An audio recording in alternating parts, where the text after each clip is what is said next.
Goedemiddag iedereen, ik ben Jo, hier in mijn atelier in België. En het is ongelooflijk, 1 jaar geleden sprak ik geen Nederlands en nu kan ik bijna alles begrijpen. And you know, I started thinking like, how did this happen in 1 year? Before we get into today's video, I wanted to give a quick shout out to Preply because they've literally changed the game for me. I've been moving to Belgium for the last 3 to 4 months, and a big reason I was able to come here with a good base of the language was because I started learning with Preply tutors. So I found my Dutch tutors that come from Belgium, and I was scheduling weekly lessons or semi-weekly lessons so that I could stay on top of my learning. If you say that you're a lifelong learner, the #1 way you'll maintain that identity is by scheduling things in your calendar. If you click in the description of this video, I'm giving you a link to try Preply for 50% off your first trial lesson. And I found so many amazing tutors. I'm sure you will find yours too. En nu gaan we babbelen over dingen waar niemand over spreekt. Dutch is freaking hard. Cue the intro, sis. You know she's not your average Joe, not your average Joe.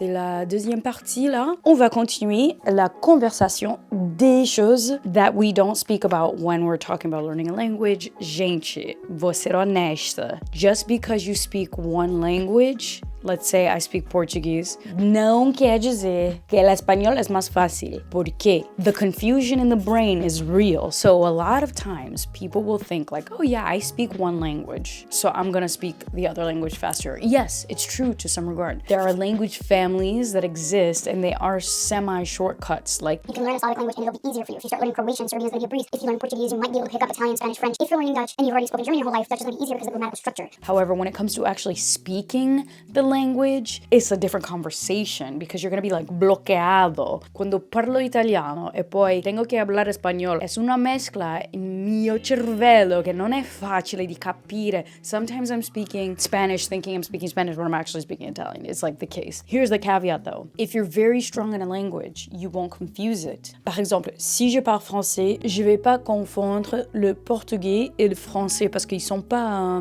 assez parecidos. But it's funny too because now I'm learning Dutch, and as I start refreshing my Greek, I couldn't for the life of me remember how to say Greek numbers because I kept doing it in Dutch. So I'd be like, pede ikosi, as in like 25, but it's actually ikosi pende. So even though my Greek was better than my Dutch, now because Dutch is the primary language I'm learning, when I go back to Greek, I'm confused. And I think that's just the brain saying that the neural pathways aren't completely finished being built. Like the highways in my brain of language, it's still under construction. So the minute that a new highway is getting built at the same time, like the Dutch highway, it might cross over and the language might go in the wrong pathway. Does that make sense? I think learning languages gets harder over time while easier. It's a weird, nuanced thing. If you speak more than one language, please stop this video and leave a comment below in as many languages as possible and let me know if it's easier or harder the more languages you learn. I've talked to hyperpolyglots who tell me that no language they learn gets any easier, and I gotta agree. The difference though is when you learn multiple languages, you know you can do it. You're more capable when it comes to the motivational aspects. It's still hard, but you know you've done it. So you have that confidence to know you could do it again. And that is going to propel you in your journey. But the actual language mistakes, those are gonna happen. Those are gonna happen. It's gonna be ugly. Vai ser legal não. The fake friends, like the Drake song. On the subject of speaking multiple languages, here's something else that I don't think people are talking about. You might have to learn the same language multiple times, but you won't ever have to learn how to understand them. An example is, maybe my Spanish is a little rusty because I haven't used it in 10 plus years, but I will always understand Spanish no matter if I've used it or not. But what is gonna happen is a rusty expression. Por ejemplo, sí, puedo comunicarme en español, pero tengo que pensar un poquito más. Whereas if somebody's speaking to me in Spanish, I can understand 100% of what they're saying, unless they're using crazy, slang that I've never learned. But speaking and responding is gonna be the hard part. And that's the part that you have to keep learning again and again, and that happens with practice. There's a concept that when a kid is raised bilingually, they could be unilaterally bilingual, which means that they can understand when the parent speaks to them in, let's say, French, but they'll respond in their native tongue of English. So the question is, do you really know the language if you can't speak it back? And this is nuanced. No one's talking about it, so let's talk about it. Oh, another one that gets on my nerves. Here is such a crazy concept. No one told me this. I had to learn this the hard way, and I keep learning this the hard way. When you're learning a new language, you're praised. You're super praised when you're at the very beginning. Everything that you say, people are gonna be like, oh my God, Joe, yati mi la selinica, Joe, telio Joe, c'est magnifique là, wow, it is génial. But the higher you are in a language, the higher the expectations are, and the worse you do. Right now in Dutch, I have a decent level. I can understand Dutch, I can speak it, but then any tiny mistake that I make with pronunciation, it's like the worst thing in the world. I'm upset with that concept because that means that the more you work hard on the language, the motivation aspect, it gets a little harder to maintain because people will expect higher quality language from you, and maybe you're just having a rough day. And that's another thing, this is a bonus concept here that no one talks about. You'll do amazing work in your target language, and then one day you'll suck so badly, and there's no reason for this other than like your brain is farting or something. And then you just have to hope that when you sleep, you wake up and it feels better again. But the path to fluency is not linear. It goes like this, and it's like some days it's really bad. Some days it's amazing. It's like the algorithm on social media. There is no explanation. That's how our brains work when absorbing a new language, and it's really not cute sometimes. Something else that I wish I learned sooner, finding your content and being an investigator of your target language is key to maintaining that pizzazz, that joie de vivre, that connexion with the language. I didn't do this in all my languages. I'm definitely doing this now in Dutch. I am knee deep in Flemish series. Like, I have my favorite actresses, actors, my genres. Hi, what a beautiful day.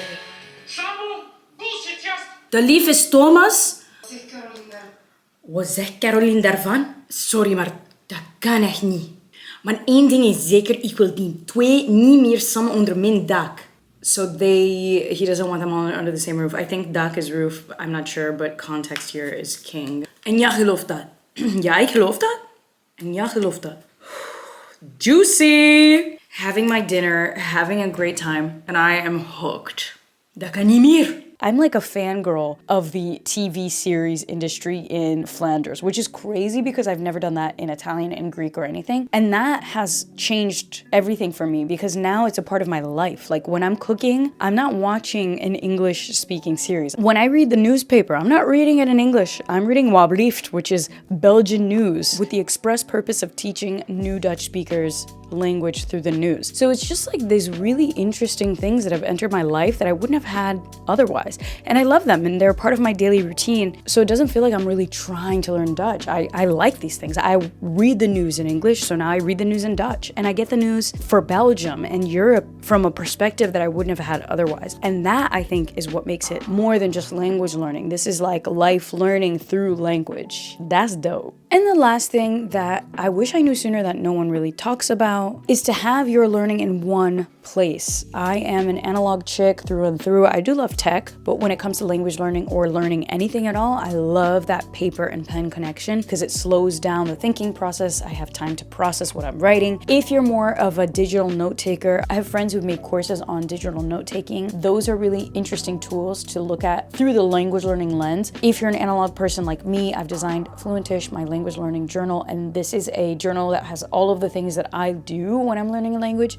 including a habit tracker and vocab lists and journal prompts and a workspace section where you could take notes and outline what is the actual takeaway from your notes. I also know of people who just have a Google Doc and they'll literally just like type everything from their lesson in one Google Doc, and then when they need to search for something, they just Command F it and find that resource. That's what I did with Arabic. And it's really interesting to see like the different tools that you could use to centralize your learning in one place. So regardless, make sure that you have a central place for your language learning so that whenever you forget something or you want to look it up again, you have that place. To make this the most multilingual comment section ever, please write a comment below in your target language and let us know if there's anything that I missed. Let's help each other out in the comment section. And also, if you haven't snagged my language learning toolkit yet, it's completely free. Just sign up with your email in the description box below, and I'll give you a resource guide with all of the different resources that I've used along the years, the resources that I'm continuing to accumulate, and let me know what videos you want to see next. Bisous, bye, ciao, beijos. So a lot of people have slid into my DMs and asked me how often I study, and they think that I study like 12 hours a day. I am busy, you're busy, and so I try to get one lesson in a week, maybe two, but really one lesson a week is a great cadence. And in between lessons, I always study, so I'm always watching series, ik kijk naar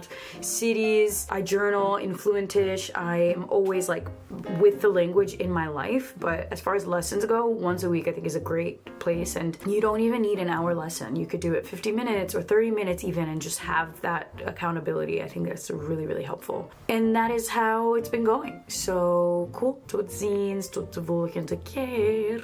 Also, it's crazy to know that I didn't even know how to say that at one point. Like, tot ziens, tot de volgende keer, tot later. I didn't even know how to say that, and now I'm like full blown having conversations in Dutch. Het is moeilijk, maar we zijn er klaar voor.